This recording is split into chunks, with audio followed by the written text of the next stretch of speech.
Good morning students, myself Devesh and you are watching channel explain. तो आज हम करवाने वाले हैं कक्षा 10वीं की जो आपकी क्षितिज की बुक है भाग 2, उसका लास्ट चैप्टर है जो आज हम कवर करवाएंगे। सारे चैप्टर धीरे धीरे हमने कवर करवा दिए हैं। प्लेलिस्ट में आपको पूरे टोटल बुक्स की समरी मिल जाएगी, जाके आप चेकआउट कर लेना। जो चैप्टर आपको देखना है वो भी चैप्टर आपको मिल जाएगा। सारी बुक्स हमने चैप्टर वाइज समरी डाल रखी, जाके प्लेलिस्ट में चेक कर लेना। तो आइए करते हैं लास्ट चैप्टर नंबर 17 है संस्कृति। तो आज इस चैप्टर को करते हैं स्टार्ट। संस्कृति चैप्टर जो लिखा है, इनके राइटर का नाम है भगत आनंद कौशल्यानंद।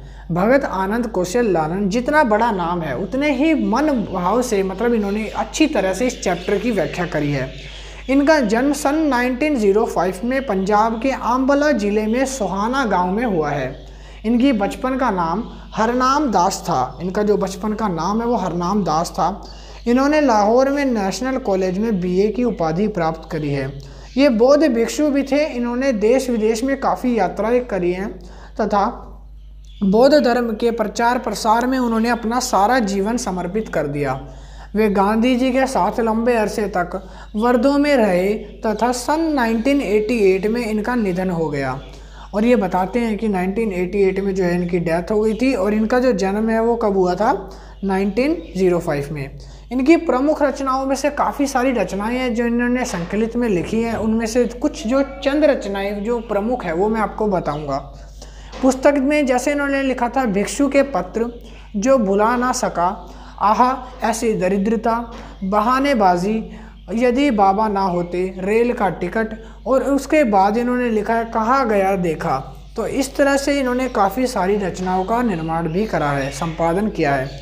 आपको कुछ कठिन शब्द नीचे मैं दिखा दूंगा बाद में, जब कोई कठिन शब्द आएगा तो उसकी हम समरी आपको धीरे धीरे बताते रहेंगे समरी के बीच में। तो आइए करते हैं चैप्टर नंबर को स्टार्ट। पाठ का संक्षिप्त परिचय। प्रस्तुत पाठ में बौद्ध भौशिक भगत आनंद कौशल्यानंद द्वारा लिखित संस्कृत नामक शीर्षक में अवतारित है। इसमें लेखक ने भाग्य, सौभाग्य तथा संस्कृतों को शब्दों को व्यवहारिकता का उल्लेख करते हुए अनेक उदाहरणों का समझाने का प्रयास किया है। लेखकों ने इसके द्वारा काफ़ी सरल, सहज और सुबोध भाषा का प्रयोग किया है। लेखक द्वारा लिखा गया यह लेख उपनिवेश तथा दोनों भाषाओं में व्यापक तथा रेखांकित करा है। लेखक ने ये जो भाषा का लेख है ये ब्रिज भाषा तथा आपकी हिंदी भाषा दोनों में ही प्रस्तावित किया गया है। पाठ में हम पढ़ेंगे इसमें संस्कृति मतलब कि पुराने ज़माने के और अब के ज़माने के लोगों के ख्यालात और उनके रहन सहन, पहनावे, खान पीन के बारे में सीखेंगे। लेखक सभ्यता और संस्कृति दोनों को समझाने में कर्म से बता रहे हैं कि दोनों ऐसे शब्द हैं जो सर्वाधिक प्रयोग तथा किए जाने वाले किंतु समझ कम आते हैं। ऐसे शब्द हैं दोनों के दोनों जो कि लेखक बताता है कि लोगों को समझ कम आते हैं, मगर ये आम तौर पर सबसे ज़्यादा इस्तेमाल किए जाने वाले शब्दों में से एक हैं। पहला है सभ्यता, दूसरा है संस्कृति। सभ्यता और संस्कृति। तो आइए बताते हैं आगे लेखक का कहना है कि इनके साथ कुछ विश्लेषण लगा देने से समझा तथा कठिन हो जाता है। इनको समझना कुछ कठिन हो जाता है। कभी कभी दोनों को एक जैसा ही समझ लिया जाता है तो कभी कभी अलग अलग समझा जाता है। आखिर वे दोनों एक अथवा अलग, ये कौन बताएगा। लेखक अपने ढंग से समझाने का प्रयास करते हैं कि सभ्यता और संस्कृति के अंदर क्या फ़र्क होता है। सर्वप्रथम वो आग के आविष्कार की बात करते हैं और उन्होंने विशेषकर ये योग्यता, प्रवृत्ति तथा प्रेरणा से युक्त विशेषताओं एवं संस्कृति को कहा जाता है। अब आग से जलाने की बात से वो कहना चाहते हैं जिसके बल पर आविष्कार किया गया, इसी आविष्कार को सुई धागे के उदाहरण से देते हैं। अब वो इसी आविष्कार को सुई धागे का उदाहरण देकर आपको समझाएंगे। लेखक सभ्यता और संस्कृति के अंतर को समझाते हेतु सुई धागे और आग के आविष्कार के बारे में जुड़ी प्रारंभिक प्रयत्नशीलता तथा उसके बाद उन्नति का उदाहरण देते हैं। लोहे के टुकड़े को घिसकर छेद बनाया तथा धागा पिरोकर अलग अलग टुकड़ों में सिलकर जोड़ने की सोच, ये ही संस्कृति है। संस्कृति मतलब अगर मान लो आपने क्या करा, एक पुराने ज़माने में जब सिलाई धागा नहीं होता था, आपने एक लकड़ी लिया, एक टुकड़ा लिया, उसको छेद करा, छेद करके आपने एक कपड़ा सिला, तो वो क्या संस्कृति है। जब आपने स्टार्ट करा वो संस्कृति है। इन खोज के आधार पर क्षेत्रों में आज इतना विकास हो गया है, ये सभ्यता कहलाता है। और पहले जो लोग थे उन्होंने संस्कृति बना के छोड़ दी कि भाई ये काम होना है, ये काम होना है। अब लोगों ने उसके ऊपर और ज़्यादा खोज करी, धीरे धीरे वो जो सुई का आकार ले चुकी है। पहले जो लकड़ी थी जिसमें छेद करा गया, आज वो सुई का आकार ले चुकी है और उसी सुई को अब सभ्यता बोला जाता है। पहले की संस्कृति और अब जो है वो क्या है, सभ्यता। आई होप आपको सारे डिफरेंस जो है क्लियर हो गए होंगे। आगे हम पढ़ते हैं। इन खोजों के आधार पर बनाकर आगे वो इन क्षेत्रों का विकास करना चाहते हैं। वह सभ्यता एक बात है, एक संस्कृति व्यक्ति को पहचानने की योग्यता तथा प्रायिकता उसकी प्रेरणा के रूप में होती है।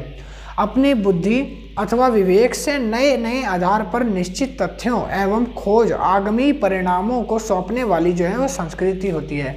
संस्कृति मतलब जो पुराने ज़माने में लोगों ने खोजा तो वो संस्कृति है, उन्होंने खोज दिया तो संस्कृति है। अब आप और आपका दोस्त, मान लो दो बच्चे हैं, एक बच्चे ने ये खोजा कि पेट्रोल की जगह पानी से कैसे कार चलाई जाए, वो संस्कृति है। अब उस कार को उसने थोड़ी देर चला के दिखाया, अब उसको सीख के दूसरे बच्चे ने एक अच्छी कार बनाई जो कि पेट्रोल से नहीं पानी से ही चलती थी। अब वो जो दूसरे बच्चे ने खोजी है वो सभ्यता कहलाएगी, ना कि संस्कृति। संस्कृति जिसने पहले ईजाद करा उसको कहते हैं सभ्यता, जो बाद में उसको इस्तेमाल करके बस आगे दिखा रहा है उसको सभ्यता कहेंगे।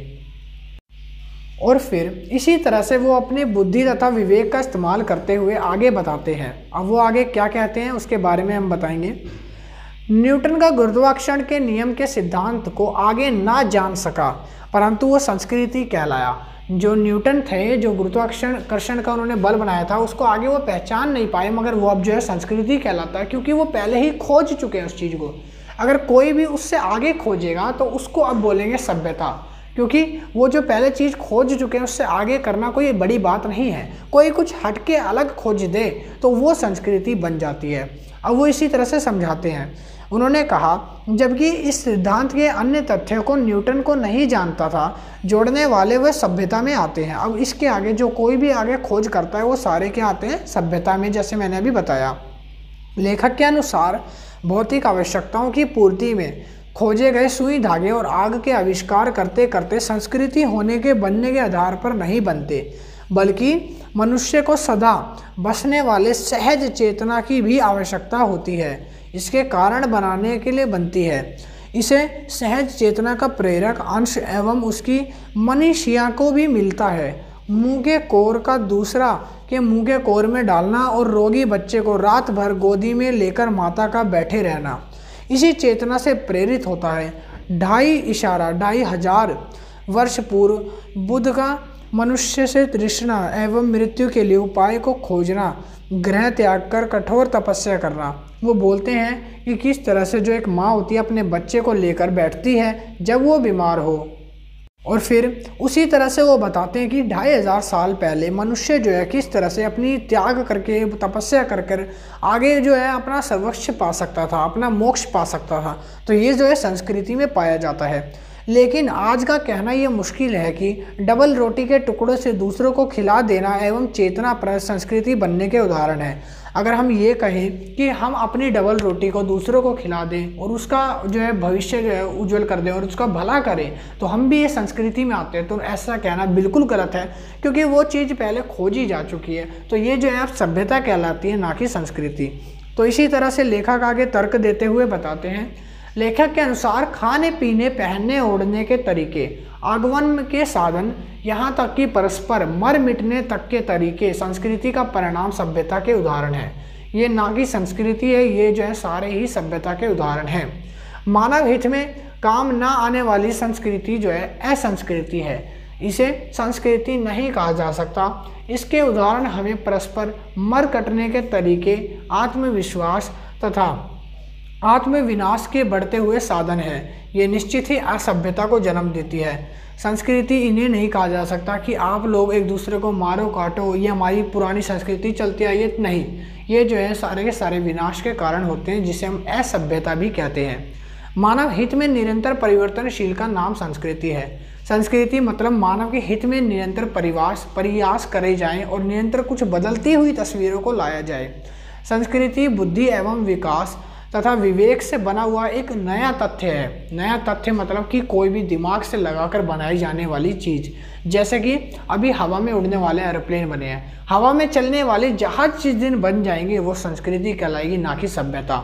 सभ्यता मतलब जब वो जहाज एक बार बन जाए हवा में उड़ने वाला, उसके बाद जितने भी बने वो सारी सभ्यता में गिना जाता है, जिसकी कभी दल बांधकर रक्षा करने के लिए जरूरत पड़ती है। संस्कृति का कल्याणकारी एवं कल्याणकारी की तुलना में, कल्याणकारी और अकल्याणकारी की तुलना में सदा श्रेष्ठ और स्थायी रहता है।